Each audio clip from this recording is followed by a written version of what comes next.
Hello, Nationalian! Before we proceed, let us acknowledge yung mga tao behind this module sa ating Nationalian Coordinator na si Ma'am RC, sa mga heads namin sa Guidance Services Office na si Ma'am Bell at si Ma'am Ash na nag-review ng module nito, yung mga content writers natin from NU GSO Philippines, si Ma'am Candice at Ma'am Bless ng NU MOA, si Ma'am Julie and Ma'am Rodora ng NU Laguna at si Ma'am Jamaica ng NU Dasma. At syempre si Sir CJ Torio para sa layout ng PowerPoint presentation natin. This is Sir Archie ng NU Guidance Services Office or GSO. Ako ang Guidance Associate for BS Nursing ng College of Allied Health at ang advisor ng Interactive Leadership Enhancement Advocacy Program or ILEAD. Ako rin ang owner ng Sir Tito Archie Channel, so alam niyo na kung ano yung drill, baka naman. At isa akong weekend farmer, kitten rescuer, traveler at isang CA warrior. For this session ay let us explore muna yung mga specific objectives ng ating module na national na ito. Of course, ang ating overall objective is hindi lang mag-produce ng mga academically good students but also yung mga emotionally resilient nationalians like you. Kasi we believe that no matter how difficult our ACADS is, kung tayo ay emotionally healthy, tiyak makakayanan natin ang mga challenges and demands hindi lang ng ating mga ACADS, pati na rin ang challenges and demands ng University of Life. Specifically, ang mga objectives ng ating promoting wellness among nationalian modules ay to reflect on the importance of mental health in achieving optimum functionality, to learn specific strategies on ways to cope with stress, prevent academic burnout and effective college adjustment, at to create holistic self-care plan. And bago tayo magsimula, icebreaker muna tayo Maglaro muna tayo ng word game. May mga series of jumbled words ako na related sa topic natin ang sasagutin ninyo sa inyong mga isip. Siguro I think mga 5 seconds or 10 seconds, kaya naman yata ito, no? So, let's start. Ito yung ating first jumbled words. This refers to a state of mental well-being that enables people to cope with the stresses of life, to realize their abilities, to learn well and work well, and to contribute to their communities.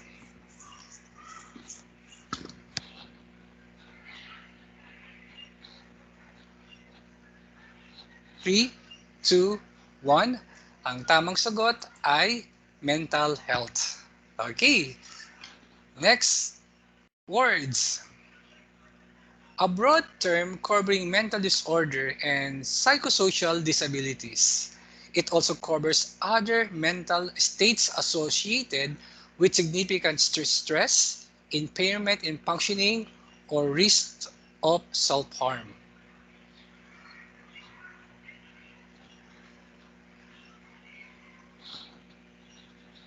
Three, two, one.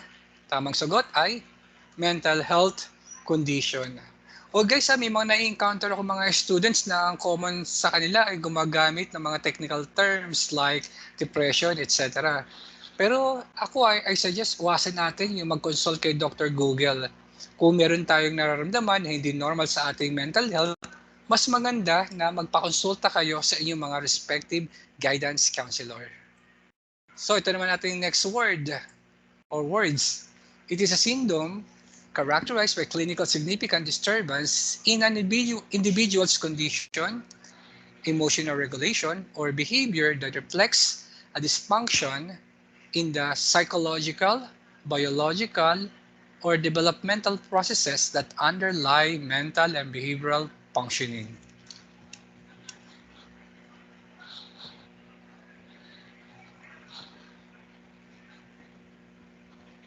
Three, two, one. At ang samang sagot ay mental disorder. Next words. It focuses on enhancing the strengths, capacity, and resources of individuals and communities to enable them to increase control over their mental health and its determinants.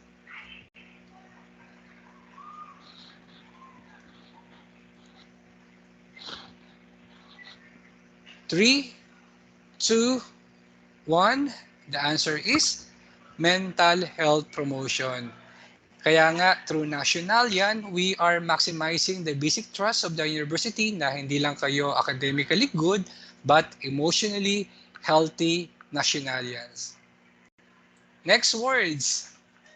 It focuses on the reduction of incidence, prevalence, and severity of targeted mental health condition.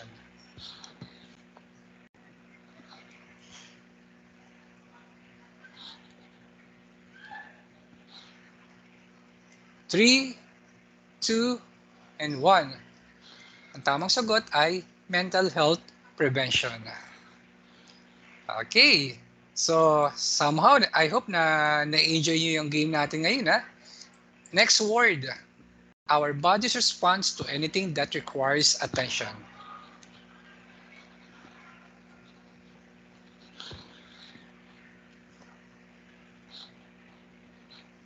Three, two, one. At ang tamang sagot ay stress. Tandaan nyo, according to Hans Selye, stress is unavoidable consequences of life. Without stress, there would be no life, according to Hans Selye. Next word. Last word din natin to ba? It is a chronic stress that has not been successfully managed.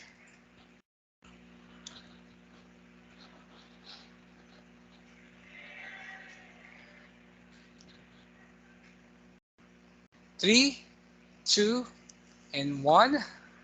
Ang tamang sagot ay burnout. Burnout means ito yung chronic or prolonged o paulit-ulit or unmanaged na stress. So, for our second activity naman, ang gagawin lang natin dito, sagutin nyo lang to sa inyong isip. Thumbs up if you think that the presented factor is protective, and thumbs down if you think that it is a risk factor of mental health. Okay, sagutin natin siya. Engagement in healthy recreational activities. Sige nga, share yung inyong mga recreational activity. Ako, thumbs up ako dito. Basta tandaan nyo guys you will always be busy with your ACADS, but never forget, do things that makes you happy and relaxed. Ito yung mga tinatawag natin na pang life balance. Tandaan nyo recreational came from the root word na create. Na ang ibig sabihin nito ay to bring into existence. This is when you do something na your existence was created, or something na na-restore ka, or feeling mo you are another well-being after mo itong gawin. Ako, mine is to connect with nature. Weekly nasa bundok ako sa amin sa Norsagaray, Bulacan. At isa sa mga trip ko sa buhay ay mag-vacation sa bundok or sa dagat. Kasi feeling ko pag ako ay nasa bundok or nasa dagat, nare-recharge or nare-renew or nare-create ang mga cells ko sa katawan ko after ko mag-vacation sa mga bundok or sa dagat. How about this one? Regular practice of self-care activities. Thumbs up or thumbs down? Ako dito, thumbs up ako. Ang self-care ko ay may tinatawag ako na me time or wellness hour. Work ko kasi usually 7 o'clock in the morning hanggang 4 o'clock in the afternoon and during weekdays. At kapag after office or kapag weekends, hindi na ako nag-accommodate ng any other work. Kasi ang mantra ko sarili ko muna bago ang iba. Kasi sa amin sa guidance, naniniwala kami lahat na We cannot give things that we don't have. So, life-work balance ang sabi nga nila. How about this one? Receiving enough allowance to sustain expenses. Nako, very common to na sitwasyon, no? Sa mga estudyante. Siyempre, ang sagot natin dyan ay thumbs up.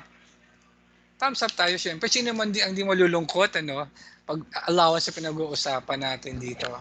Pero siyempre, ang keyword natin dito is enough, eh. Enough. So, siguro, very relative ito sa inyo. So, it's all about finances naman ito. As a college students before, naging estudyante rin ako gaya ninyo, I only live within my means.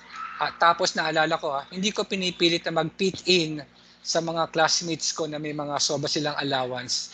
So, ang ginagawa ko, inuuna ko muna yung mga needs ko bago yung mga wants ko. Ngayong lumaki na ako as a young adult talaga, no? Nagpa-practice ako ng 80-20 technique sa aking finances, sa aking allowance. Ang ginagawa ko, once na makuha ko yung aking net pay, automatic yung 20% ay itinatabi ko na as my savings. And then 80% nito ay ito naman yung ginagamit ko na revolving fund. And then pag sinabi natin na revolving fund, ito yung pang-allowance ko araw-araw at yung mga bayarin ko at yung mga bills ko. Guys, clarification lang sa 20% na ito, meron akong SLA na binabayaran. May mga savings ako, tapos binabayaran ko yung bahay ko sa Pag-ibig at yung mga after death care plan ko. Ayan, binabayaran ko rin yan. Alam nyo ba guys na ang ginagawa ko, meron akong dalawang mga afterlife share or death plan kung sakasakali. Kasi ayoko nang mangmoblema pa yung pamilya ko pag kung sakasakaling mawala ako ng biglaan. Total, lahat naman talaga tayo ay papunta doon. So, nag-St. Peter's na agad ako. Wow, promotion, Hindi. Pero seriously, meron akong dalawang St. Peter's plan para hindi ko nang populumahin pa kung ano man ang mangyari sa akin. And then, ito, binge watching until 1 o'clock in the morning. Sino kaya ito? Anyone? Guys, kanya-kanya tayo ng coping strategy natin, Siyempre, kung ano man yung nag-fit at nag-work sa inyo, let it be. May mga working sa akin na hindi sa inyo nag-work at may mga nag-work sa inyo na hindi naman nag-work sa akin. Kasi sa akin, tulog is life.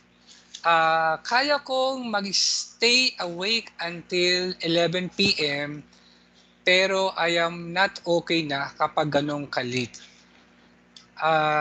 Napupunan nyo ba guys na kapag late kayong natutulog sa gabi?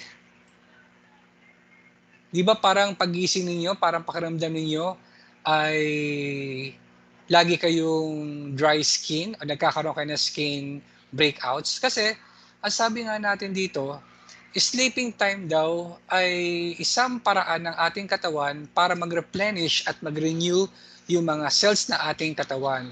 Kapag lagi daw tayong puyat, bumababa ang resistensya or ang ating immune system na ating katawan. Pero eventually, na-realize ko na nga rin ngayon na it is not about the quantity of hours of sleep, but rather the quality of sleep. Kasi as you get older, katulad ko, parang ang tulog ko, nagiging ko na lang bihira na nakaka 8 hours ako, pero usually tulog ko is mga 7 to 6 hours. And then, napupuna ko, early to bed, early to rise. Kapag nakatulog ako ng mga 8 o'clock in the morning, in the afternoon, ay nako, mas maaga pa ako nagigising sa alarm clock ko na 4 o'clock in the morning. Ito guys, ito naman, having peers who encourage you to join interest organization. Ako, syempre, ang sagot ko dito ay thumbs up. College life is too short for those who are very busy and proactive in college. And tulong naman ito para sa mga hindi masyadong busy at hindi proactive sa kanilang college life. Ako ay suggest joining interest group widens your connection or network. And then, yung mga pagsali sa mga student organization is a good source for support group or emotional support.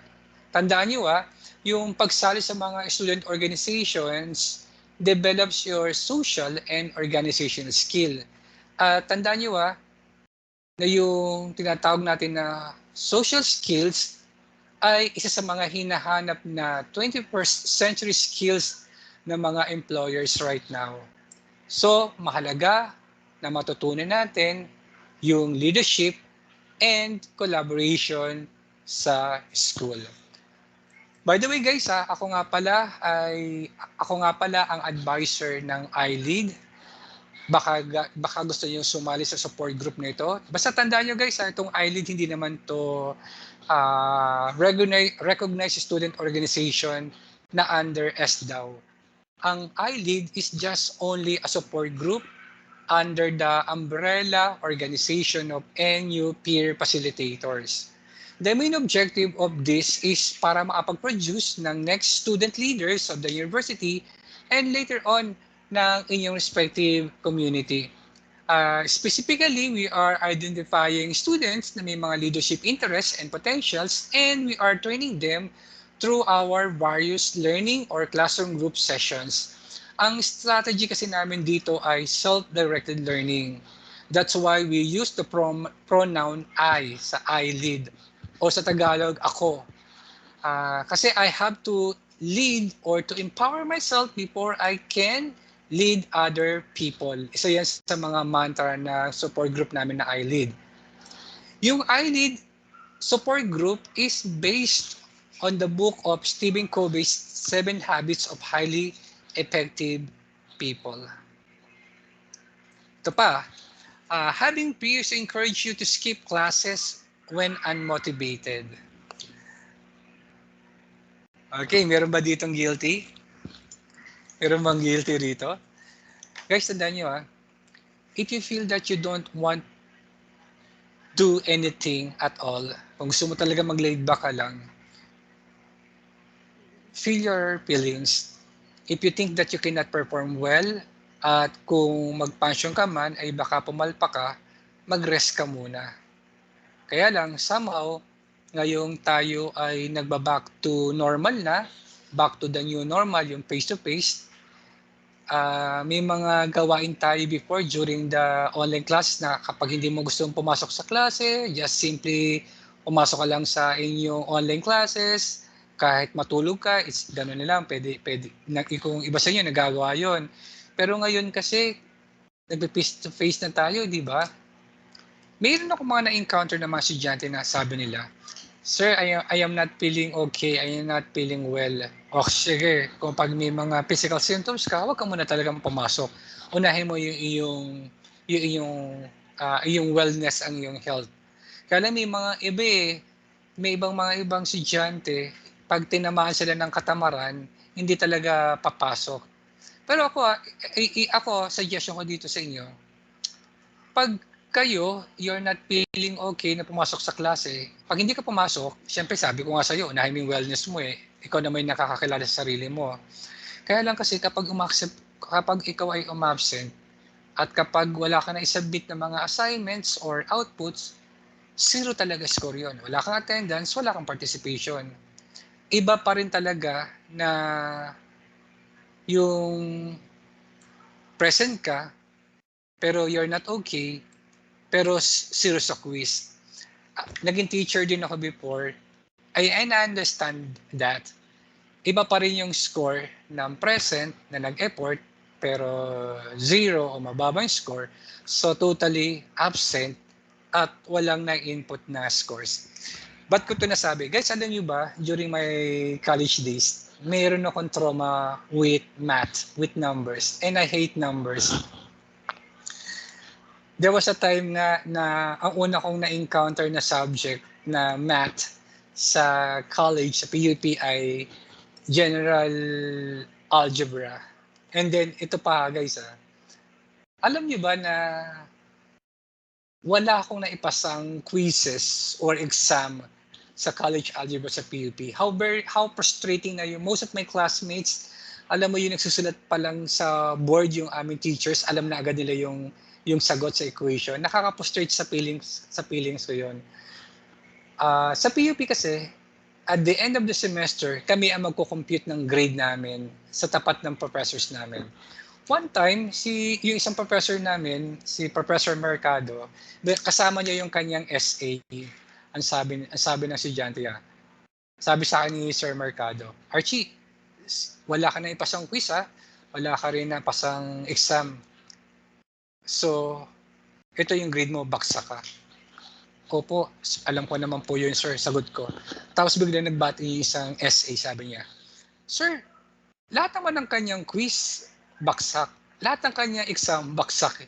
As in talagang in-emphasis pa talaga nung SA. Pero sabi naman niya, pero sir, kung tutusin, no, tingnan niyo po siya. Siya lang po ang naka-perfect attendance. May effort po siya, sabi ng SA. Tapos, natigil yung professor ko, si Professor Mercado. Tapos all of a sudden, yung 5 ko na grade, binago niya. Kasi guys, alam niyo ba na in my head during that time na kapag bumaksak ako sa college algebra or kapag bumaksak ako ni isang subject, hindi na ako mag-aaral. Uuwi na lang ako sa nursery at sasama na lang ako sa lolo ko sa bundok para magsaka. Eventually, yung mga professors ko naman, na-acknowledge naman nila yung mga efforts na ginagawa ko. So, nakatapos ako ng BS Industrial Psychology, nakapag-master's naman ako ng clinical psychology sa PUP ulit. And now, I am working on my second master sa PNU. So, doon ko lang na-realize na minsan, hindi sapat yung talino.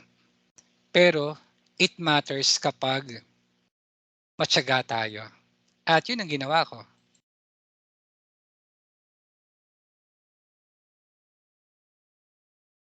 So, how about this one?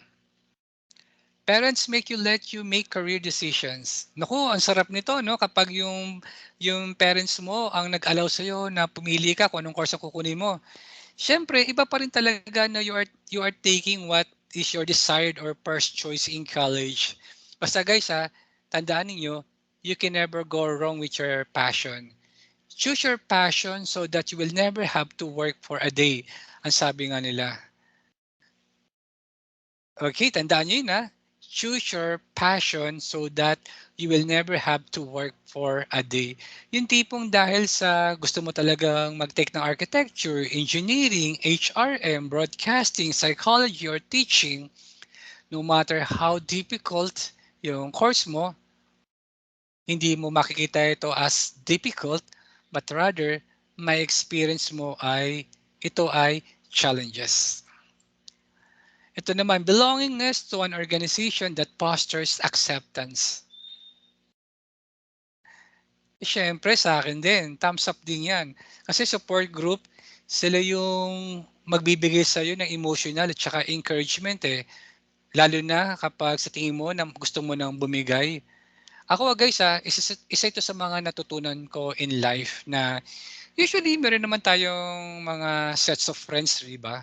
Pero ako, humanap ako ng iba't ibang mga sets of friends ko or yung mga support groups ko. May mga kaibigan ako kapag ako ay faltering ang aking spirituality, tinatawagan ko sila, sinasabi ko, "Uy mga kaibigan, please pray for me. I am emotionally and spiritually weak right now." Or kapag may mga concern ako about finances, may mga kaibigan ako na meron akong another group of friends na tinatawagan kapag problemang pera ang akin na experience. Or kapag may mga issues ako or concerns sa trabaho, may mga kaibigan ako na tinatawagan kapag career or profession ang aking problema. Ibig sabihin nito, ang gusto lang i-emphasize sa inyo dito is huwag nyo lang i-confide o huwag nyo lang i-confine inyong sarili sa iisang grupo or barkada lamang. Especially guys pag nasa college ka. Ito naman guys frequent family conflicts.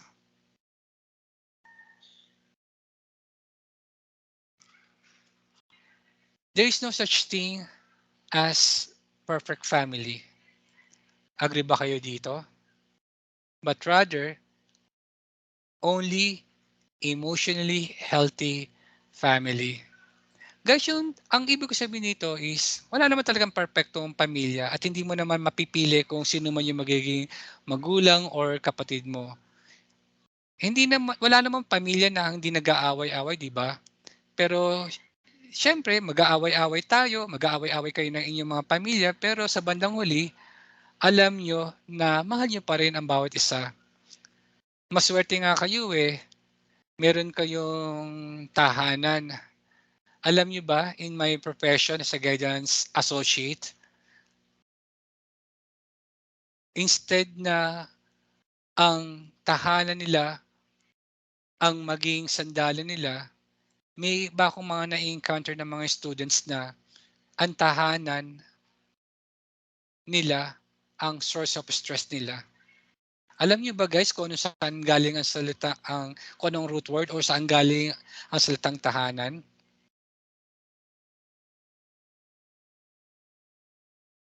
Binabasa ko na ang root word daw ng tahanan ay tahan or a place to stop crying. Yung ibang, tahan na ganon.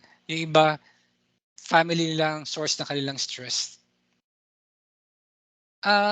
May tanong ko sa inyo guys, bakit nga ba nagmamahalan naman tayo sa bahay bilang pamilya, pero nag-aaway-away pa rin tayo? I think meron akong alam na sagot dito, and that is love language.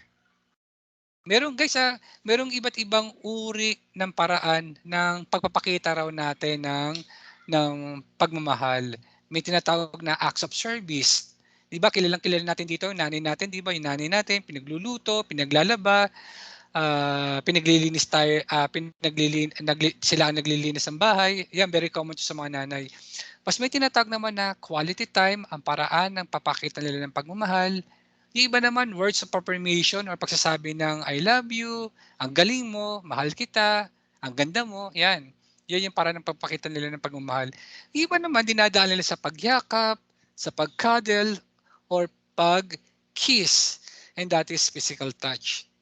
Meron iba naman, pinapakita nila yung kanilang pagmamahal sa pamamagitan ng pagbibigay ng regalo. Hindi pinag-uusapan dito yung kung gaano kamahal ang iyong iniregalo. What matters here is meron kang ibinigay na something sa ibang tao. Bakit ko nasabi na most of the time kaya tayo nag-aaway-away sa bahay because hindi natin alam yung love language ng mga family members natin. Mayroon ba kayo idea? Punuin nyo guys sa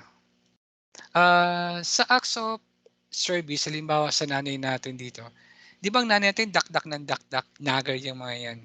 Pero at the end of the day, paglilingkuran pa rin nila tayo. Ako, ang love language ko ay sa tingin ko ay acts of service at saka quality time na meron akong physical touch. Ito naman last, excessive engagement in leisure activities. The keywords here is excessive, binge. Kumbaga, binge or excessive is not healthy. Things must be done in moderation. Tanda natin dapat may time tayo to play and be jolly, but we must have time to get serious. Guys may papanood ako sa inyong video. Please watch this.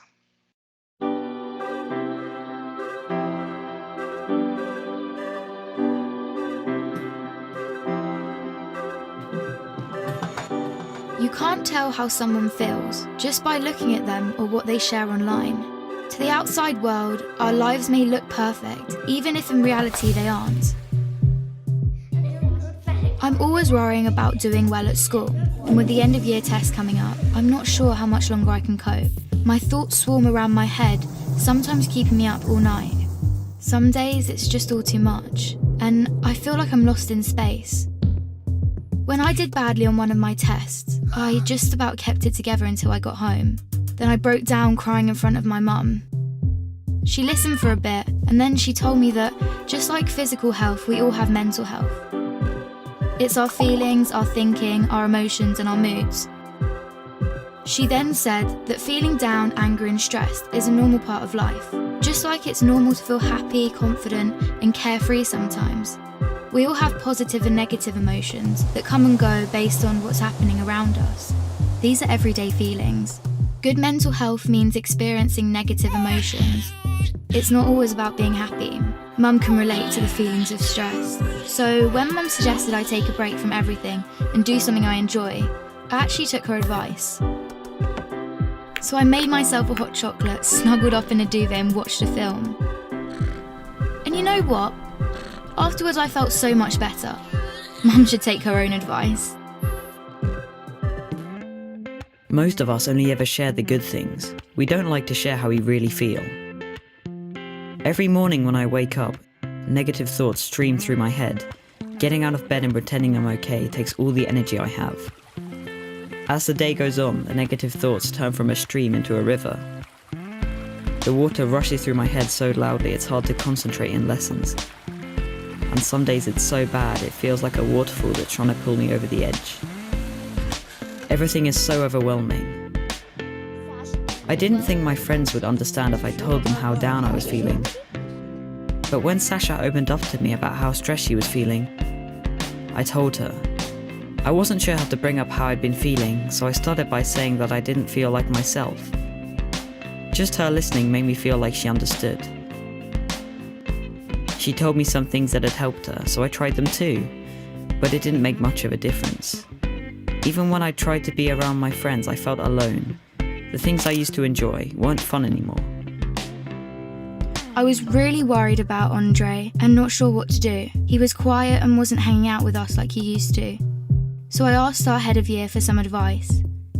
He suggested I get Andre to speak to him since his negative feelings weren't going away. I didn't want to speak to our head of year, but I also didn't want to keep feeling so down, so I went. He said that sometimes we have overwhelming feelings that can be more intense than our everyday feelings. These feelings hang around for a long time and change the way we feel, think, and behave. They can stop us doing what we want to in life. That's what I was going through. He also said that if we're physically unwell, we let people know, we ask for help. It should be no different with mental health. Sometimes our overwhelming feelings are brought on because of things in our life. Sometimes they happen for no reason at all. After hearing this, I felt much less alone and it felt good to talk. Scientists have found exercise can help when you're feeling low, so our head of year encouraged me to sign up to the school football club, which Sasha was already in. I still have days when the river is there, but now I'm beginning to understand my mental health. I'm learning how to cope. Our head of year reminded me that my friends, family, teachers, and lots of others at school are there to help just as much as he is. I had no idea the people around me could be so understanding. And while it's not always easy to talk about my mental health, the person I'm talking to might be able to help. If you don't feel like talking, that's fine. You could try writing, sports, reading, art, music, playing with your pet, whatever makes you feel better. If you're the person someone talks to when they're struggling, just listen with no pressure or judgments. You don't have to have the answer. If you feel unsure about anything, you can speak to a trusted adult. Talking about mental health doesn't have to be difficult. After all, it's something we all have.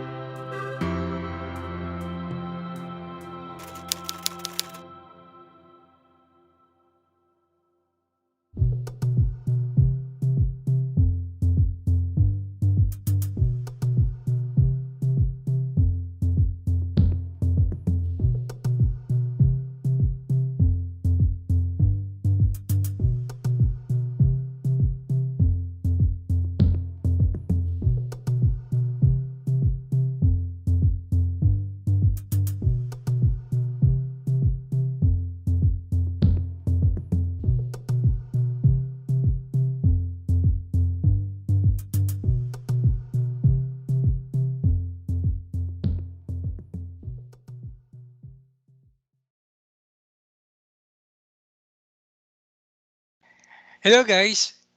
Welcome back again. Lahat ba ay nakarelate kay Shasha at kay Adre? Ako, yes. Nakarelate ako sa kanilang dalawa.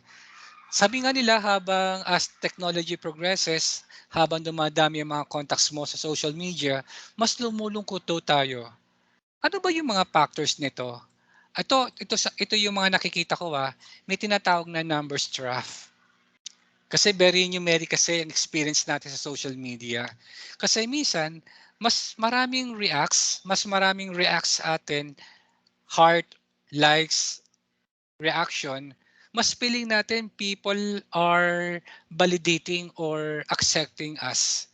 Kaya kapag meron tayong pinost, tapos less yung likes, less yung yung heart sign, feeling natin na less like nila tayo.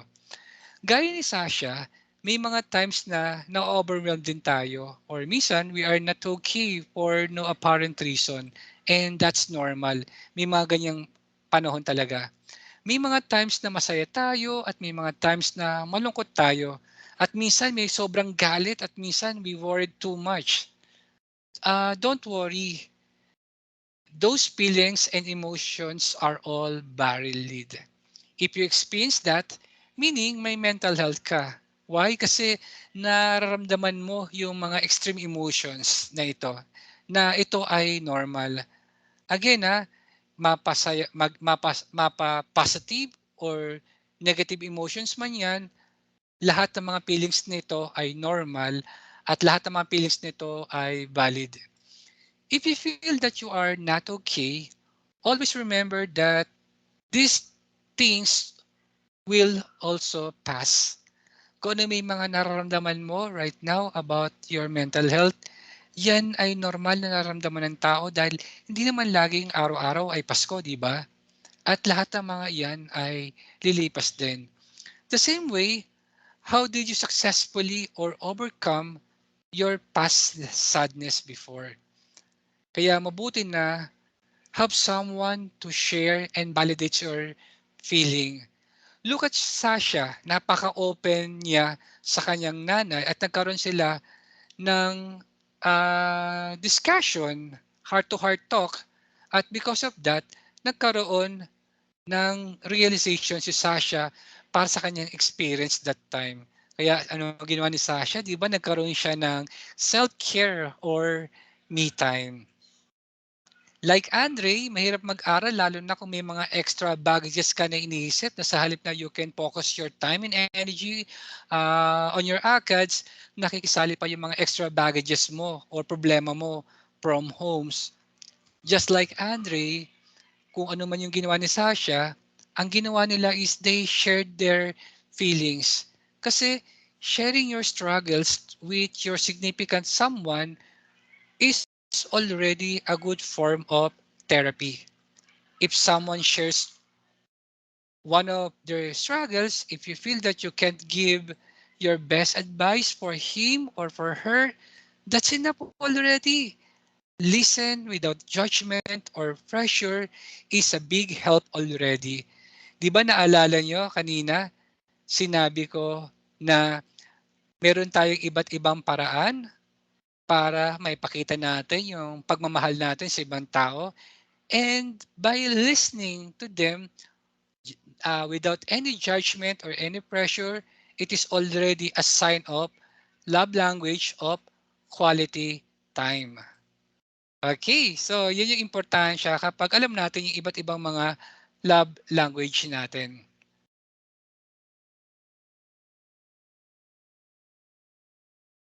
Kaya nga at this time be sensitive tayo sa mga friends or loved ones natin. Kung ikaw naman ay nagkakaroon ka ng mga mental health challenges o may pinagdadaanan ka, huwag kayong mahiya na kausapin na inyong mga respective assigned guidance counselor. They are all and we are all here ready to listen sa inyo. Like Sasha and Andre, with the help of their significant elders, yung kanilang yung kanilang magulang, yung kanilang mga professors, natulungan sila to overcome their mental health challenges. Moving on, so madalas natin pag-usapan yung salitang mental health, di ba? Ayan. Pag-usapan natin kung ano ba yung definition natin ng mental health according to sa World Health Organization. Sabi ng World Health Organization, ang mental health daw is a state of well-being that enables people to cope with the stresses of life, realize their abilities, learn and work well, and contribute to their community. It is an integral component of health and well-being that underpins our individual and collective abilities to make decisions, build relationships, and shape the world we live in. Mental health is a basic human right, and it is crucial to personal, community, and socio-economic development. In short, ang mental health is ang kakayahan daw natin ni ma-acknowledge at i-handle ang ating mga mental health challenges like yung mga daily stresses natin. Yung alam mong how effectively handle your life's challenges using your abilities, mapa-mental, physical, spiritual, or social skills man yan. Na despite of the challenges, you can still take care of yourself. Nakakapagtrabaho ka pa rin effectively and efficiently at nakakapag-contribute ka sa society. And that is our definition about mental health. Siyempre, dapat tandaan natin na ang mental health, iba-iba yan. Depende yan sa ating personality, sa ating upbringing, sa ating mga daily experiences at yung mga na-develop nating coping mechanism. Pero mas maganda kung mga proactive coping mechanisms ang madedevelop natin based from our daily experiences. Kaya nga minsan nga mapupunan nyo, mas maganda pa nga na magkaroon kayo ng mga challenges eh. Kasi the more nagkakaroon kayo ng mga daily challenges or life's challenges, nagkakaroon kayo ng story, nagkakaroon kayo ng add value. At the more na dumadami yung problem na encounter natin at na-overcome natin to, mas lalo tayong tumatatag at tumatatag ang ating character. Ano ba yung mga factors that might affect our mental health? Ito siya, medyo self-explanatory naman to, di ba? So, pag sinabi natin ng individual factors, iba kasi ang protective or coping mechanisms ng bawat tao. The more exposed tayo sa mga challenges ng buhay, mas marami experience, then our experiences makes us maturer and wiser. Agree ba kayo dito? Tapos sa family and community naman, sabi nga dito, iwanan ka na ng lahat, wag lang na iyong pamilya. At syempre, yung support ng iyong community. When you say community, hindi lang ito yung mga kapitbahay, kundi ito yung community of your church, of your school, or kung ano man yung mga advocacy community mo. Kaya nga mas masarap mabuhay sa province eh. Kasi sa probinsya, di ba, may mga bayanihan culture pa tayo. Sa probinsya, less stress sa province, iwas pollution, at hindi complicated at hindi laging rush at demanding ang buhay. So, let's talk about structural factor. Ito yung sa kanta ni Bamboo, di ba, yung Tatsulok? Ito yung Tatsulok ng lipunan. Yung toxic politics, yung corruptions, yung peace and order ng isang bahay ay ng isang bayan at bahay na rin, tama rin naman to, na nakakaapekto sa iyong mental well-being. Imagine mo yung mental health mo kung nakatira ka sa isang slums area. Pero hindi naman ako judger dito, pero syempre, ito naman talaga yung expect natin experience from them. Pero hindi natin sure kasi ibang mga tao nakatira sa slums area pero nagmamahala ng pamilya nila at meron silang peace of mind. So, kung ikaw ay nakatira sa isang slums area na ang mundo mo ay gutom, kawalan ng trabaho, mainit, poor ventilation at sanitation, mabaho at maingat magulong community na only ang video akehan maghapon, ano na-expect mo sa iyong mental health? Kaya pala, napuna ko kasi one time nakasali ako sa Gawad Kalinga project kung familiar kayo sa Gawad Kalinga. Sabi ko sa isang coordinator, "Ma'am, bakit po yung mga bahay po nila makukulay?" Sabi niya, "Archie, imaginein mo yung bahay nila sa mga squatters area at imaginein mo yung buhay nila. Kasi kung ano daw yung nakikita natin sa paligid natin, yan daw ang pumapasok sa ating psyche. So kapag magulo ang paligid mo, magulo ang iyong utak. At kung organized, malinis, maaliwalas ang iyong environment, maaliwalas, malinis din ang environment ng iyong utak. At ako guys naniniwala ako dito. Meron tayong tinatawag na mga spheres of influences. Spheres of influences are those factors that promote your mental health. Tandaan natin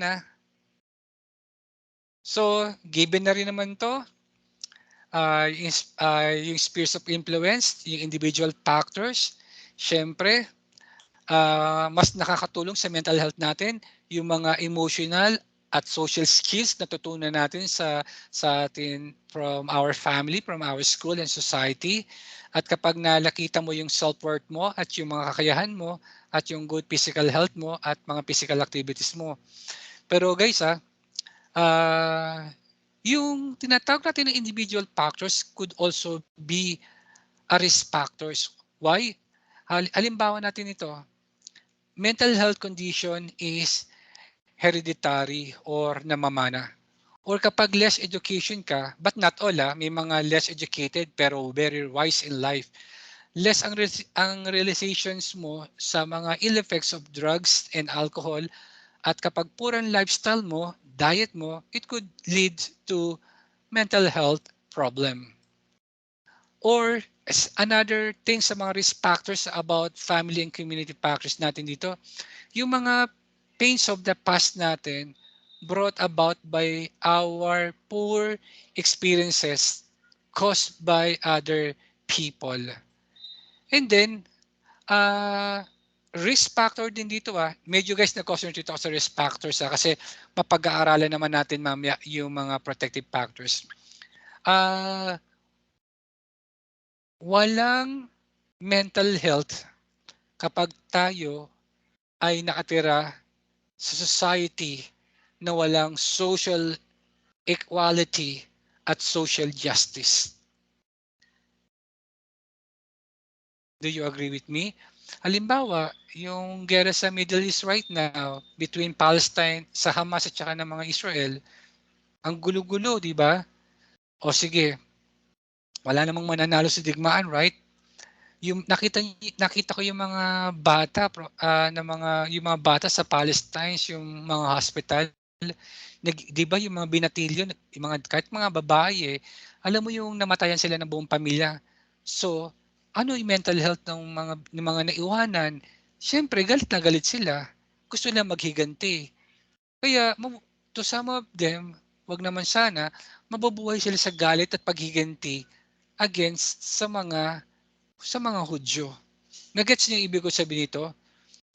Pero dapat natin tandaan na hindi porket mayaman ay sila ay good mental health.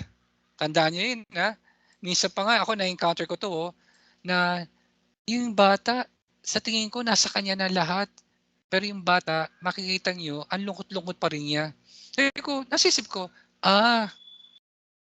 yung parents niya, hindi siya nabibigyan ng tamang care and attention. Kaya yung parents niya, kino-cover up lang yung kakulangan nila sa love at attention nila sa kanilang mga anak with material things. Nagets niyo ang ibig sabihin nito? Minsan pa nga bless are the poor kasi sanay tayo sa hirap ng buhay. Kapag tayo ay galing sa hirap at umangat sa buhay, mas na-enjoy natin. Ang sarap ng pag-angat sa buhay.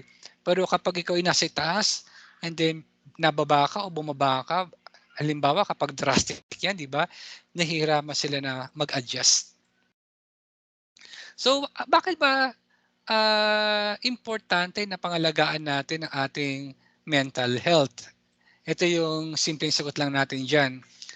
Mas emotionally healthy ka, less baggage, makakapag-focus ka o mapapokus mo ang energy mo sa pag-aaral. Mahirap kayang mag-aral na ang dami mong mga worries sa buhay. Nagets niyo ako dun ha? Or kapag mas healthy ka, mas magiging maayos ang relationship mo sa iyong sarili, sa ibang tao. Bago ba sa inyo na pag maging maayos ang iyong relationship sa iyong sarili, mas magiging maayos din ang relationship mo sa ibang tao? Yes, totoo yun. In short, the quality of your relationship with yourself determines the quality of your relationships to the world or people around you. Kaya nga importante na you must make peace with yourself first bago ka magkaroon ng peace with other people. Ito naman yung mga benefits o pagkakaroon ng good mental health. Siyempre, kapag may mental health ka, ang isang student, mas magiging happy at energetic ka. At mas magiging inspired ka na mag-perform sa klase. At kapag ikaw ay maganda ang performance sa klase, mas magiging productive ka. Di ba simple lang yon? Or second, kapag may mental health ka, mas mahahandle mo ang mga challenges ng buhay at magkakaroon ka ng mga positive at proactive coping mechanisms. Hindi lang coping mechanisms kundi positive attitude na rin. Ito pa, yung pangatlo, students may feel confident about themselves, including their abilities as a result of their productivity. Oy guys punuhin mo to. Kapag one time nakapag-recite ka sa klase at nakapag-recite ka again and again, napuna ko to, ito yung umaga, yung college days pa lang ako. Once na makapag-recite ako sa umaga, buena mano na yon at sunod-sunod na yung recitation. At it feels good kapag ikaw ay nakakasagot sa klase. And then, ito pa, being able to form healthy relationships means people who have good mental well-being maintain good relationship with the people around them. No need to explain further, di ba? And panglima, physical health is your physical health is as good as your mental health. If you feel good with your body, with a healthy diet and exercise, boost positive mood and lessens tendency to have anxiety and depression. Guys, ito punahin niyo ito. Pag kayo is nagsasayaw o nag-exercise o nag-gym, lumalabas yung mga happy hormones natin. Kaya nga ako, I am not really a dancer. Pero may mga pagkakataon na nagsasayaw ako, yung just to be jolly lang for a day. Ang saya sa pakiramdam. Ang sarap sa pakiramdam. And then pang-anim yung life satisfaction. Students who have good mental well-being have higher chance of having a good grade or achieving their goals in life. Ito yung medyo very critical na tanong or controversial na rin. What stops people from seeking help for mental health conditions? Una, poor quality of services. Ang laki pa rin ng kakulangan ng mga mental health providers sa Pilipinas gaya ng mga registered psychologists, registered counselors. Pangalawa, sa mga Pilipinos kasi medyo mababa pa yung ating mental health literacy, right? Pero somehow unti-unti na rin tayo na nagkakaroon ng awareness. Di ba nakita natin dito, no? Mayroong isang comedian, TV host na ginawa niyang comedy yung mental health. Ang sabi niya, ang mental health daw ay pag-iinarte lang. Pero ang totoo mapamayaman ka man or mahirap ka, pare-pareho rin naman tayo nakaka-encounter ng mental health problem. Ito pa, sa ibang probinsya, sa ibang mga lugar, sa malalayong probinsya na walang access sa medical services, napapanood natin sa Kapuso Jessica Soho, di ba? yung mga may mga mental health problem, kinakadena nila, tinatali nila. Why? Kasi sa halip na magpatingin sila sa mga espesyalista, sa mga doktor, dahil sa kakulangan ng pera, kumukonsulta sila sa mga albularyo. Pas ang mga albularyo naman, ang sasabihin naman nila, kesyo sinasaniban ng mga masamang elemento or masasamang espiritu. Pangatlo, kasi pag pinag-usapan natin yung salitang mental health, mental is already baliw ka agad eh. Yan kasi yung naportray sa atin sa mga pelikula at sa mga TV. Pero guys, tandaan nyo ang mental health again is as good as your physical health at siya ay hindi dapat pagtawanan, siya dapat bigyan ng seryosong pananaw at atensyon. Pang-apat, marami rin sa ating mga kababayan ang may mga inaccessible sa mga mental health facilities sa Pilipinas. Pero guys, ganito siya, clarification lang kasi iba ang reason nila, ayoko po magpatingin sa mga psychiatrist o kaya sa psychologist kasi po mahal po eh. Totoo naman, dahil sa kakulangan, dahil sa kulang pa yung mga eksperto sa Pilipinas, pero ginagawa naman talaga natin yung paraan para masolusyonan yung gap. Kapag sa tingin nyo, you can afford yung mga private consultation, pwede kayong pumunta sa National Center for Mental Health or sa Mandaluyong. Alam nyo ba guys na ang mga serbisyo sa National Center for Mental Health ay libre at kung ito man ay may bayad, ito ay subsidized naman ng gobyerno yung ilang porsyento. Kaya budget friendly pa rin. Pero again, dahil sa ito ay public hospital, kailangan mo talagang ihanda yung sarili mo na kailangan mong pumila. Okay, pag-usapan natin yung mga coping strategies later on. So pag-usapan muna natin yung tinatawag natin na stress. Yan. Ang stress is our body's response to anything that requires attention. Ang stress may be physical, emotional, psychological, or behavioral in nature. Actually, ang stress is the most misunderstood reaction of our body. At every time na marinig natin yung salitang stress, ang unang lumalabas sa isip natin ay ito ay negative, ito ay problema. Tama ako or mali? Pero alam nyo guys na ang stress pala, meron siyang two general types. Una, ito yung eustress or ito yung positive form of stress na kapag tayo na-stress at kapag tayo nakaka-encounter ng eustress, mas na-enhance pa nito yung ating motivation or ating performance. Pero may tinatawag naman tayo na distress or negative stress na ito yung nagpapa-overwhelm sa atin. Nako, ito favorite ko talaga to, itong line ito. Talking about stress, ang sabi ni Charles Darwin, it is not the strongest of the species that survives, not the most intelligent that survives.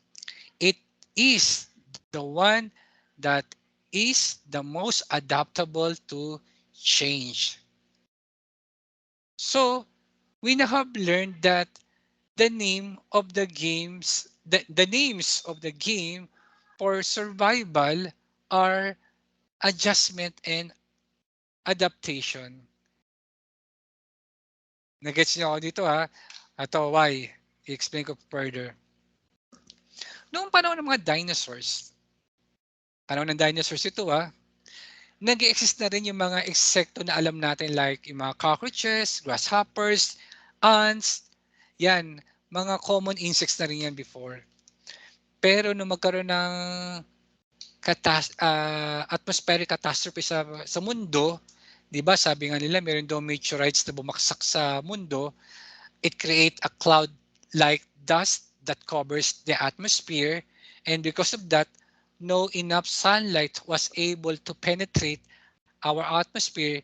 Therefore, walang nangyaring photosynthesis. Nawalan ng pagkain yung mga hayop. Pero, punahin nyo ito, kung sino pa yung mga malalakas at malalaking mga hayop like the dinosaur, sila yung nag-instinct nawala. Pero yung mga simpleng insekto na ito, na nagkaroon sila ng kakayahan na mag-adjust sa kanilang environment, sila yung nabuhay. So, ang key for survival para malagpasan mo yung stress na nararamdaman mo right now is adjustment and adaptation. Tandaan nyo guys stress is always be there in every stages of our life. Meron daw 3 stages ang stress na ito ay pinakita sa pamamagitan ng General Adaptation Syndrome ni Dr. Hans Selye. Una, yung alarming stage. Sa alarming stage, it activates the body's physiological defenses, specifically our adrenaline glands. That's why meron tayong tinatawag na adrenaline rush. Yan. Kapag nasa alarming stage tayo, i-activate nito yung ating adrenaline gland. At kapag na-activate yung ating adrenaline gland, na-activate din yung ating autonomic nervous system, specifically our sympathetic nervous system. Kaya tayo nakaka-encounter na tinatawag natin na flight and fight response. When you say flight response, ito yung kapag nasa stressful situation ka, tumatakas ka. Tumatakbo ka, iniiwasan mo, tinatakasan mo, or you are making excuses or you are escaping from the source of your stress.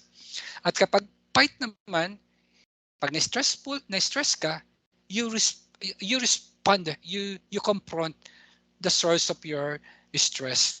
Naku, maganda example natin dito. I think baka kayo na-encounter nyo na to. Yung na-stress kayo, pas lalo, bigla kayong na-activate yung adrenaline rush. Nung magkaroon ng sunog sa kalye namin. Kasi kita ko mga 7 bahay na lang, malapit na yung sunog, yung apoy sa bahay namin. Alam niyo ba meron kami sari-sari store sa bahay. Tapos naiwan kaming 3, kapatid ko, ako, tsaka yung nanay ko. And then, sa sobrang stress namin, sa sobrang taranta namin, hindi na namin namalayan yung rep pala namin na may laman na buhat namin papalabas. Hindi na namin naiisip pa na ilabas yung mga laman ng rep para gumaang. Basta alam namin nabuhat namin yung ref because of the fight response. Ito pa nakakatawa. Buti lang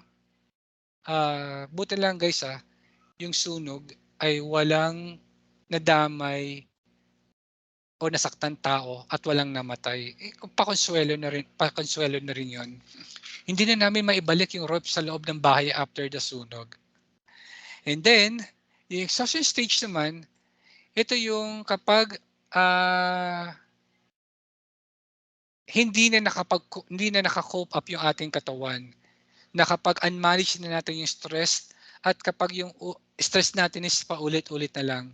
Guys, may tinatawag tayong psychosomatic or conversion disorder. Ito ay another form of psychological distress na kung saan nagkakaroon tayo ng mga physical symptoms but hindi natin makita yung physical source nito. In short, nagkakasakit tayo because yung sakit natin was created by our mind. Gets niyo ang ibig ko sabihin dito, no? So, intindihin natin yung burnout. There's nothing wrong with stress kasi stress is a natural course of life, right? Diba? Nabanggit ko na sa inyo ito. Ang pinaka-problema natin dito is that kapag unmanaged or unacknowledged natin yung ating stress. Halimbawa ako, right now, kapag binabasa ko yung pakiramdam ko, I feel that I am not okay. Nilalagnat ako. Tapos kaya pala ako nilalagnat kasi naalala ko na naman yung stress ko, yung akin thesis, yung aking masteral thesis sa PNU na almost 4 na taon ko nang hindi natatapos. At every time na naalala ko siya, parang feeling ko lalagnatin ako. Pero I have no choice, but I need to confront it kasi there's no way around para takasan ko siya. So let's talk about yung tinatawag natin ng mga symptoms or signs of burnout. Basta tandaan natin na iba't ibang tao, iba't iba ang mga signs natin about burnout. Kaya mas mahalaga or importante na we must be able to understand the language of our body. Ito yung mga common signs of burnout. Yung feeling mo ay nadideplete na yung energy mo, yung palubat ka na ng palubat. Pero guys balikan ko lang to. Ang sabi dito sa screenwriting right now, take a break kapag feeling natin half battery na tayo. Wag daw nating paantayin na mag-dead bat na tayo. Kasi pag 'di ba ang cellphone pag nag-dead bat, ang hirap na niyang buhayin. Okay? So, ano pa yung ang mga signs ng burnout natin? Kapag yung tipong yung mga bagay na dati na ini-enjoy mo, ayaw mo nang gawin, or kapag feeling mo nagiging pessimistic, nagiging irritable, o nagiging negative ka na sa yung mga internal at saka external experiences, at kapag hindi ka na nagiging productive, nababawasan na yung efficacy mo. Yan yung mga dapat nating bantayan para malaman natin kapag tayo ay burnout na. So, paano ba natin may iwasan yung burnout? So, nagkaroon kami ng survey, informal survey, kung ano ba yung nagpapakos sa atin ng burnout o matinding stress. So, nakita namin dito na it has something to do with time management. So, strategy number 1 para maiwasan natin yung stress sa buhay, practice effective time management strategies. Pag sinabi natin na time management, ito daw yung mga behaviors that aim at achieving an effective use of time while performing certain goal-directed activities. Ganito lang gawin natin dito meron tayong tinatawag na ito, yung Stephen Covey's time management matrix. I think alam niyo na to Medyo familiar na kayo dito. Halimbawa natin dito may tinatawag tayo na urgent at saka yung important. Unang quadrant natin, itong kulay blue, ito yung mga urgent at important tasks. Ito yung mga do first na dapat natin gawin. Urgent at importante such as crisis, deadlines, and problems. Right? Yan daw yung dapat nating unahin. Pero may mga gawain tayo na not urgent, but important. O yung mga gawain natin na pwede naman nating hindi naman to importante, hindi naman to urgent, pwede pagpaliban, pero importante. Such as planning, recreation, something like that. At kailangan natin recreation, kailangan natin na maglaro at mag-enjoy paminsan-minsan. At kung hanggat kaya.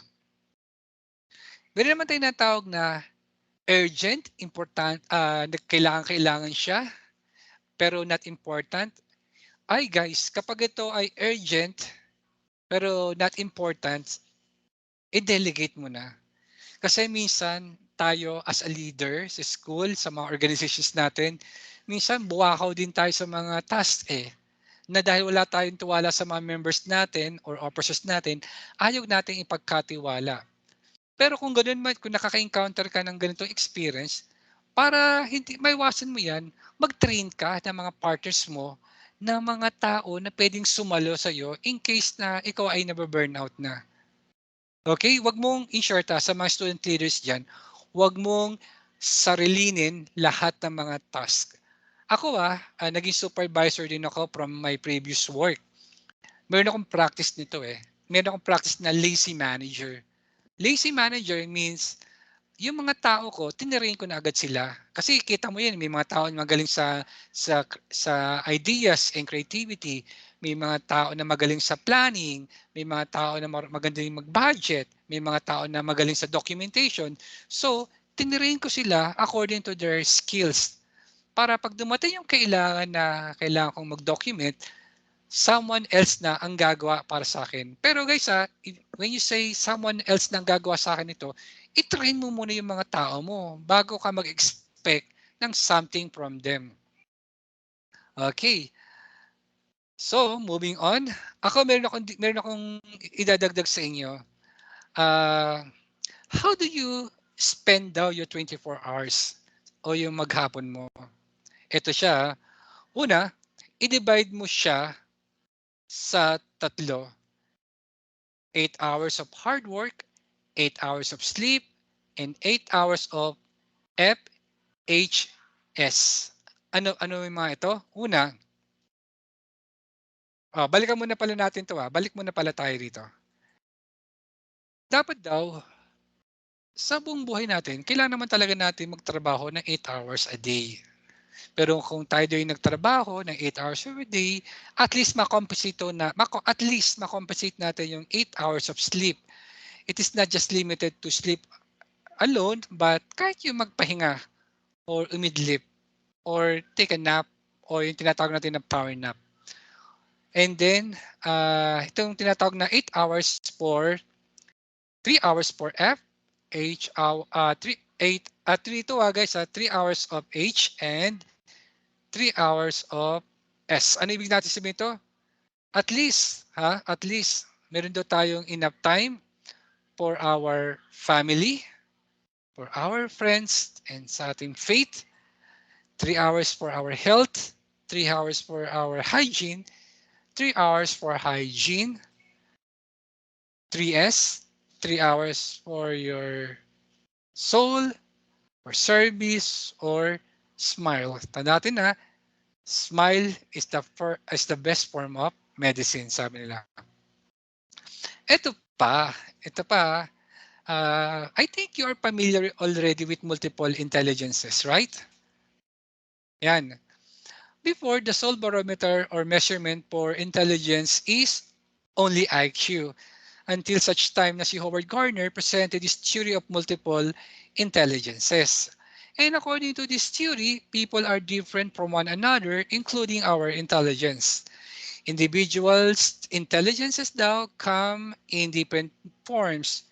Usually, meron daw tayong isa or dalawa or tatlong mga dominant intelligences. Here is the catch. Meron tayong iba't ibang forms of intelligence, no? May tinatawag tayo na verbal o linguistic o itinatawag natin na word smart. May tinatawag tayo ng logical or mathematical or number or analysis smart. Pangatlo, yung visual spatial intelligence. Ito yung our capacity to think in images and pictures. Visual or picture smarts ang tawag natin sa kanila. Pero hindi tayo tinatawag na body smart.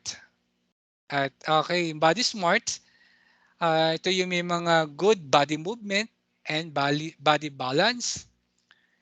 Meron tayo tinatawag na musical intelligences or auditory smart na meron silang good sense of music or listening. Interpersonal intelligence, ito naman yung people smart. Sila ay merong great sense of communications and leading other people. Pag sinabi na intrapersonal, ito yung meron silang mataas na self-understanding sa kanilang sarili. Naturalist intelligence, nature smart, yung mga green thumb. And then existential intelligence, ito naman yung tinatawag natin na life smart. So, ang dami-dami natin mga pinag-usapang mga intelligences. Ito, isang topic na yan, pero I think alam nyo na yan. Self-explanatory na. Guys, if you could screenshot itong screen nyo right now, para sa mga hindi pa nakakakuha ng multiple intelligence test or kapag hindi ka pa familiar sa yung MI or multiple intelligence, you can check this link, itong QR code nito para you can take the test and you can somehow visualize kung ano ba yung inyong multiple intelligences. Pero guys reminder lang yung mga intelligences na test or personality or intelligences na nakikita niyo online, huwag niyo siyang gagamitin as in gospel truth. Mas maganda na better pa rin na mag-consult sa ating university psychometrician. So, what's the connection of multiple intelligence with stress management? Minsan, nahihirapan kasi tayo sa ating ACADS dahil kasi poor ang ating academic lifestyle. Sometimes, our academic adjustment is opposite to our learning nature, or we fail to understand to identify our innate intelligences or learning style. Ano ibig natin sabihin dito? Paano natin to i-connect with academic stress management para maiwasan natin ang academic burnout? By knowing your MI, you will also know your learning styles. In doing so, you can use these learning styles to deal with your stress management and adjustment. Halimbawa, kapag nalaman mo na ang iyong multiple intelligences pala ay more into visual and auditory ka, so mas maganda pala na pag nag-aaral ka, may nakikita kang mga pictures, video, or graphs as your reference. At kapag ikaw naman ay visual or auditory ka na, mas maganda yung pag nag-aaral ka, either tahimik or meron kang pinakikinggan na something soothing o magpaparelax na yung isipan. I hope you got my point here. Pero ang pinakapunto nito, alamin niyo muna yung multiple intelligences. Halimbawa, na-realize mo, ikaw pala visual, so visual learning ka pala. So doon ka mag-concentrate ng iyong mga learning strategies. Ito na, malapit na tayo matapos. Let's talk about yung sinasawag natin ng mga yung ating holistic care plan. Okay. What is self-care? Ang self-care is conscious at saka intentional act of looking after your physical well-being. Ako guys being a guidance associate or guidance counselor, ang isa sa mga mantra ko sa profession ay self-care. Self-care muna ako kasi loving yourself is important before loving someone. Hindi ako into counseling or into smart chat kapag ako ay gutom, kapag ako is nauuhaw, or inaantok ako. Kasi kapag ako ay gutom, inaantok, or uhaw, I cannot give my 100% performance. Dapat daw ang ating self-care ay holistic. Hindi lang siya physical, hindi lang siya mental, dapat kasama din dito yung ating emotional at spiritual. Sa ibang pagkakataon, pwede mo pang idagdag dito yung social. Una, ano ba yung importance of self-care? Pero guys, tandaan natin ang clarification natin, sabi dito, self-care isn't selfish. Self-care is not selfish. Kasi ang selfish, inuuna mo yung sarili mo without giving back. Pero sa self-care, inuuna mo yung sarili mo so that you can give back to other people. Nagets na ako dun halimbawa, number 1, maintaining balance. Our life is existing in this Zen principle. Kung madidinig yung salitang Zen. In the principle of Zen, definitely madidinig yung salitang principle of yin and yang. Yin and yang. Dapat daw balance. Dapat hindi lang puro ACADS. Dapat mga weekdays, ACADS, gawa ng assignments and requirements, review, etc. etc. Pero dapat meron ka rin mga personal gig or personal grind after mo magawa yung academic requirements or during weekends. Basta tanda mo after office hour, kung nakatapos mo na yung mga obligation mo, then mag-personal care ka naman. Sabi dito sa number 2, building resilience. Self-care gives us the tool we need to face our problems in a healthy way, which helps us in ability to become resilient to stress and challenges. And then sa pangatlo, enhancing self-esteem. Sabi dito, self-care activities help us to communicate to ourselves that we are deserving of love and attention. We raises our self-esteem and self-worth. In short, bigyan mo muna ng halaga ang iyong sarili. Yun lang gusto kong sabihin na. Bigyan mo muna ng halaga ang iyong sarili. Kasi if you give value or halaga sa iyong sarili, people around you will also give value to you. Hindi mo na kailangan maging rocket scientist para intindihan pa yung sinabi ko. And then pang-apat, yung self-care routines natin, encourage mental clarity and emotional stability while assisting in the reduction of symptoms of anxiety, depressions, and stress. Okay. Gets na gets nyo na ito. Ito, magbibigay ako sa inyo ng mga 17 tips to take care of yourself holistically. Yan, malapit na tayong matapos. Una, practice mindfulness. Nako, I love mindfulness. There is nothing in the mind that comes from the senses first, right? Lahat ng pumapasok sa isip natin, dumadaan yan sa ating mga basic senses. Because we are so very busy or always on the rush with our daily grinds, minsan we are missing our life. Na-gets niyo ibig sabihin nito? Halimbawa, yung lunch break natin, minsan iba sa atin, proud pa nga tayo na, nakakain ako ng aking lunch break within 30 minutes, balik na agad ako sa trabaho ko kasi masipag ako. Diba? Yun ang sabi natin. Pero guys, wait. Nag-work tayo para tayo ay mabuhay at hindi para lang to miss our lives. Minsan, yung nagtatrabaho tayo para tayo kumita at para enjoyin natin yung ating salary. Let's savor the aroma of our coffee. O kaya pag kumakain tayo, enjoy natin yung texture ng ating pagkain, yung kanyang umami. O kaya yung lutong o yung kulay, arrangement na ating kinakain. Huwag yung basta kakain na lang na subo, nguya, lulon. Naku, mako-constipate talaga tayo nito. At guys iba-ibang tao, iba't iba yung ating mga mindful practices. Ako, I hate na nagmamadali, rush sa umaga. Kaya ang ginawa ko, tinanong kami ng mga supervisors namin, sino yung papasok nagkaroon kami ng shifting. At ang pinili kong shift ay 7 o'clock in the morning hanggang 4 o'clock in the afternoon. Yun. So, dahil maaga, 7 o'clock in the morning, pagising ko as early as 4 o'clock in the morning, makikipaglaro muna ako sa mga pusa ko, magko-coffee ako. Actually, hindi na ako nagbe-breakfast sa bahay kasi pag nag-breakfast pa ako sa bahay, it consumes time eh. So, ang ginagawa ko, pagka-coffee ko, maliligo ako, bibiyahin na ako.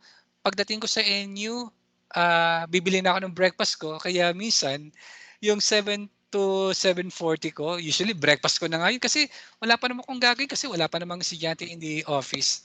Pero by the ways, subukan yung pumasok na maaga. Yung hindi kayo nagmamadaling pumasok.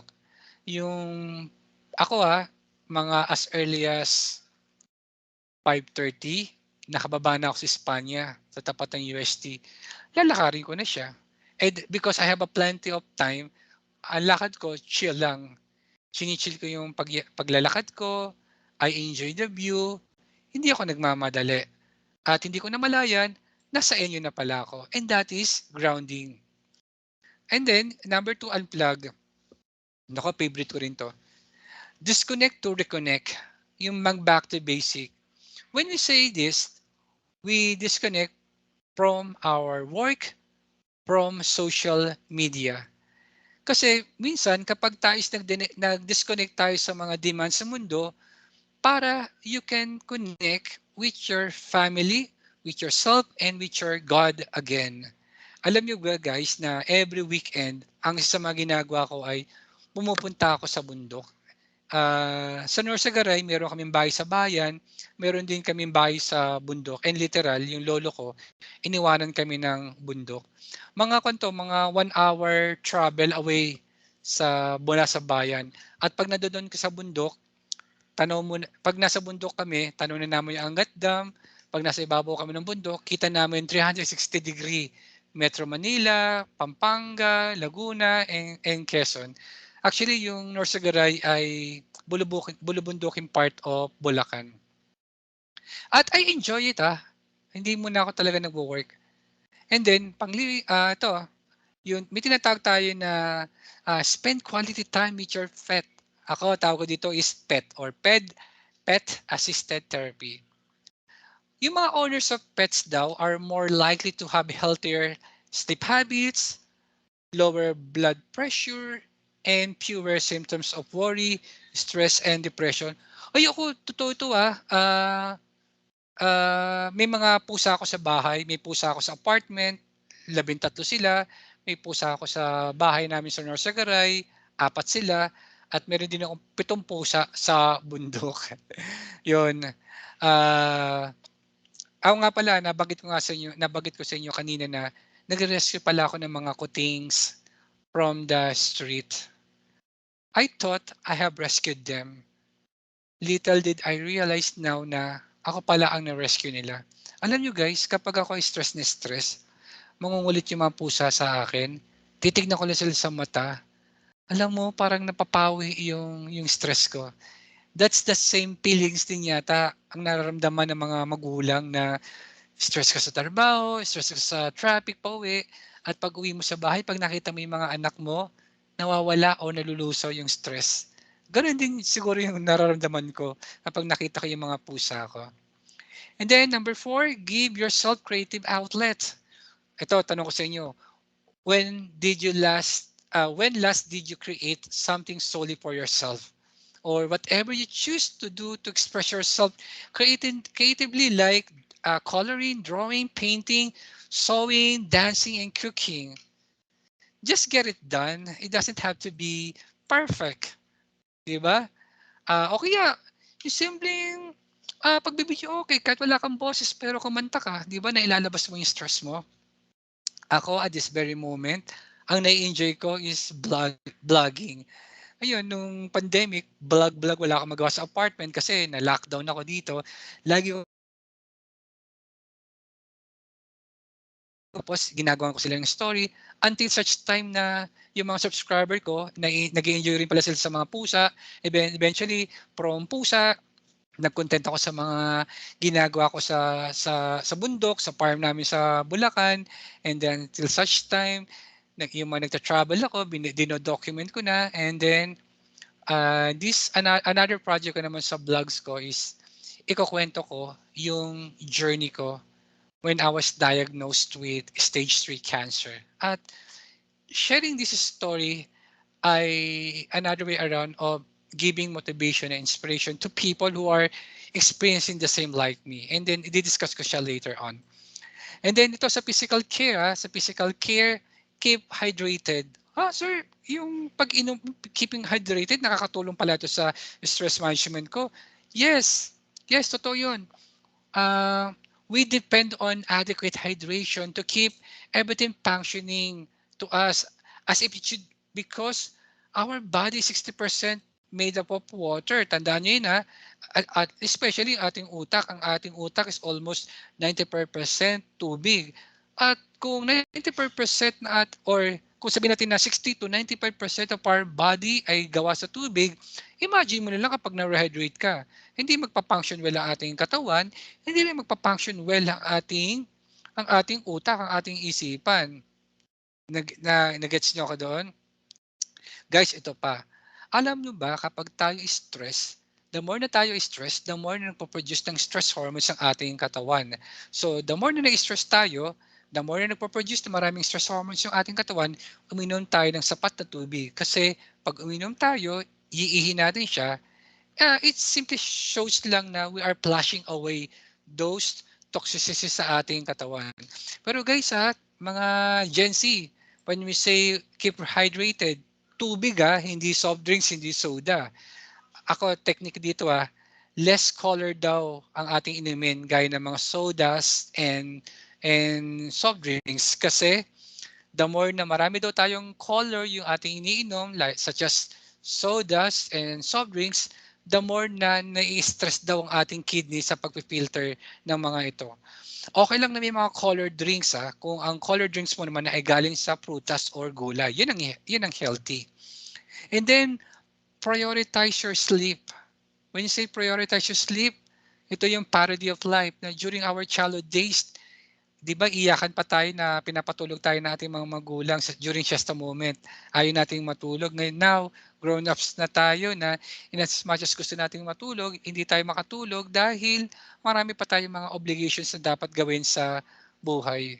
And then, panglima, spend quality time outdoors. Kasi guys the more na tayo ay nagkakaroon ng mga physical activities outside, ito, simple lang hindi pala magagamit na ating katawan ang ating mga calcium sa ating katawan without vitamin D.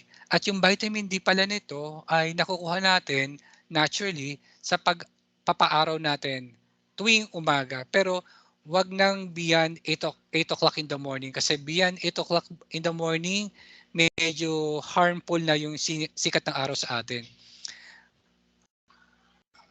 Okay. And then, gaya ng sinabi ko kanina, get your body moving kasi the more na gumagalaw yung ating katawan, nag-exercise, the more na lumalabas yung ating mga happy hormones. Ito pa guys, spiritual self-care naman. When we say spiritual self-care, meditation. Pasimplahan na lang natin. When we meditate, just focus our attention and energy. Focus our energy and attention. Kung nasa bahay tayo, magsara ka lang ng pinto ng room mo. Humiga ka lang at pakinggan mo yung sounds of silence sa iyong room. That is another form of meditation na rin. At saka may mga self-help meditation videos sa mga sa Spotify at sa YouTube. Marami kang makikita or makikita o mapapanood ng mga meditation technique. Or kung nasa province ka man, malapit ka ikaw ay naturalist, punta ka sa rice field o sa ilog o sa ilalim ng puno, pumikit ka lang at mag-relax. Or mag-recite ka ng mga self-affirmation. Affirmations are short and encouraging present tense statement that validates and confirm a desired feelings or outcome. Halimbawa, nahihirapan ka sa mga pagsubok sa buhay mo, gumamit ka ng butterfly technique. When you say butterfly technique, yakapin mo yung sarili mo, cross hand ka, yakapin mo yung sarili mo at itapik-tapik mo. Tapik-tapik mo yung sarili mo para kang butterfly nito. Tapos tapik mo yung sarili mo, sabi mo, gagaling ka Archie, gagaling ka. Or kaya mo yan Archie, kaya mo yan. Tanda mo guys words are very powerful. At mas powerful to kapag mismong galing sa atin. Ito pa tap into your spiritual side. Ito yung na-experience ko. If you think that bugbog ka na sa challenges ng buhay mo, surrendered spirit ka. Surrendered spirit ka. What do you mean by surrendered spirit? Control what is controllable. Kontrolin mo yung mga kaya mo control at surrender all those uncontrollable things in your life to your higher spirit or to your God. Halimbawa, kung meron kang cancer, isipin mo na cancer lang yan and you have a bigger God. Ako, ang ginawa ko I enjoy the creation of God because God speaks through His creation. At kapag nakakakita ko ng creation of God's, it reminds me that all of these were created and planned by our Almighty God, a loving God. So, doon ko na-realize na God created all this, God, like my condition, is part of His plan. Nagets niyo ako dito? Isuko mo na lang kung ano yung mga dapat mong isuko sa iyong higher God or higher power. Read the Bible. Kaya nga very ironic nga pala no, nag-uso nga naging viral nga pala ngayon yung si Pastora sa Twitter no. O kaya ka nade-depress kasi hindi ka nagbabasa ng Bible. Ganyan ganyan ganyan ganyan ganyan ganyan. Ay nakakatuwa si Pastora. Pero guys it helps. It helps but not for all. And then ito favorite ko part ng spiritual self-care, yung give back to community. Ang tawag ko naman dito is yung art of gratitude. It feels good na you are contributing something good to the community. Kasi if you're doing good for the community, you feel good for yourself. At if you feel good to yourself, then tumataas yung happy hormones natin. Ako, hindi na ako nagsa-celebrate ng birthday ko. Instead, ang ginagawa ko ay yung budget ko na supposedly for the celebration of my birthday, kinikip ko na lang siya. Tapos, nagko-conduct ako ng outreach project. At ako, every time na nagbe-birthday ako, pumupunta ako sa Angat Dam and then I am spending time with the dumagats or Aita sa amin. At masaya sa feeling, masaya. And last, may tinatawag tayo na emotional self-care. Ano naman ito emotional self-care nito? Ito guys, ito yung paulit-ulit ko sinasabi sa inyo na talk to a therapist, to a coach or mentor or professionals kasi mas alam nila kung ano yung dapat gawin sa'yo. Mentors can help us because we don't always know how to control our emotions and maintain our emotional health. People with training, such as yung mga therapists natin, coaches natin, are those looking out for your well-being na meron silang kakayahan to know our valuable resources. Ako, journaling your feelings, gaya ng sinabi ko sa inyo, instead of journal, hindi ako into writing. So I video it. Dino-document ko siya sa pamamagitan ng aking mga blogs. And then, pangatlo, engage in radical self-care. Instead of using money to cover up your difficulties, radical self-care focuses on finding the source of your problem and mending yourself. Kasi iba sa atin, pinagtatakpan nila yung kanilang difficulties by compensating with materials. Kumbaga, yung mga materials na yan, band-aid solution lang naman yan eh. Pero ang importante dito is heal the inner child in you. And then, nurture positive relationship. Whether romantic man yan, platonic, professional, or social, ito pa rin ay all forms of relationship. Go ahead. Life is so short and life is so toxic. Huwag na natin pang i-toxic yung ating buhay.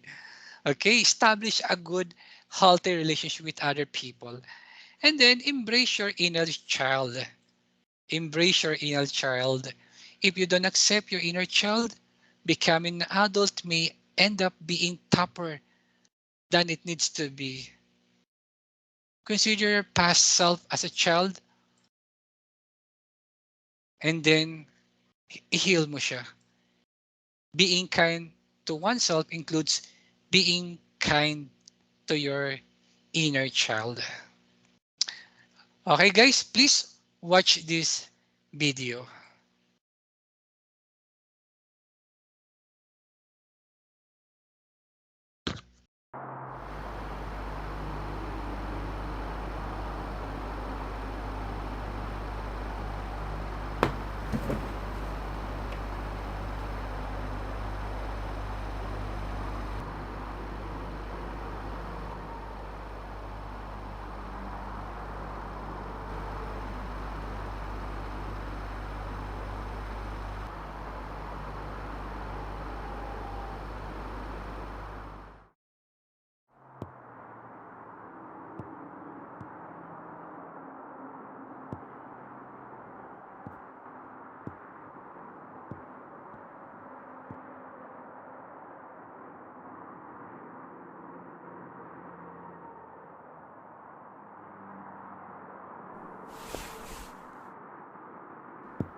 This is my closing.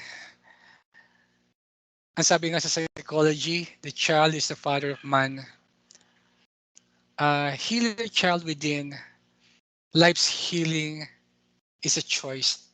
Walang ibang pwedeng magmahal sa sarili mo kundi tayo lamang. When I was diagnosed with stage 3 cancer, nag-flashback lahat sa akin, pati yung childhood ko. Then, I realized that I need to free myself from the wounds of my past. Kasi hindi mapapabilis ang paggaling ko kung meron pa rin akong bit-bitten. May mga extra baggages pa rin ako from the past. Kaya naipag-reconcile na ako sa kuya ko.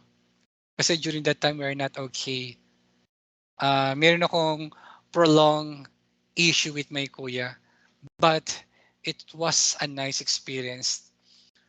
When I reconciled with my brother, with my kuya, tinawag ko siyang kuya and I said, I love you.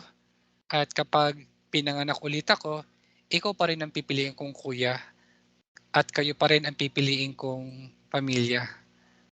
Nung pinatawad at naipag-reconcile ako sa kanya, then na-realize ko na ang pinatawad at pinalaya ko pala ay ang aking sarili. Forgiveness doesn't change the past, but it does enlarge the future. Okay, and I hope you got it right. There you go. Thank you for listening, and I hope you learned a lot from this discussion. Again, this is Sir Archie, and see you again and keep healthy. Salamat!